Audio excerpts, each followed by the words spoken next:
Lorsqu'on loue un logement, on entend souvent parler de caution et de dépôt de garantie. Mais attention, il y a une claire différence entre les deux.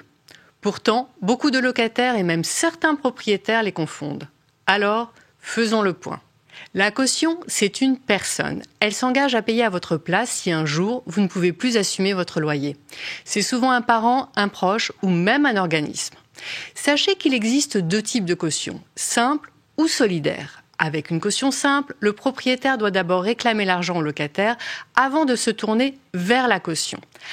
Avec une caution solidaire, le bailleur peut directement demander le paiement à la caution sans passer par le locataire. Pratique pour lui, un peu moins pour la personne qui s'est portée caution.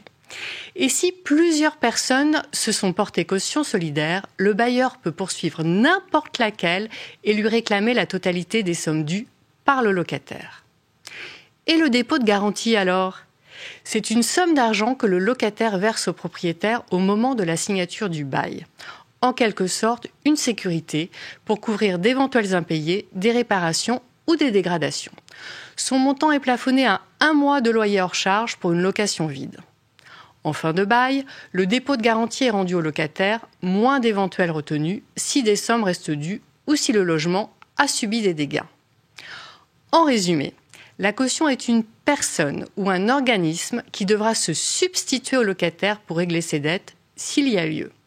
Le dépôt de garantie, quant à lui, est une somme versée d'avance et conservée par le propriétaire jusqu'à la fin du bail. Bref, deux notions bien différentes à ne pas confondre, mais complémentaires pour sécuriser une location. Cette nouvelle édition du guide Gérer votre location non meublée répond à toutes les questions que vous vous posez sur le sujet.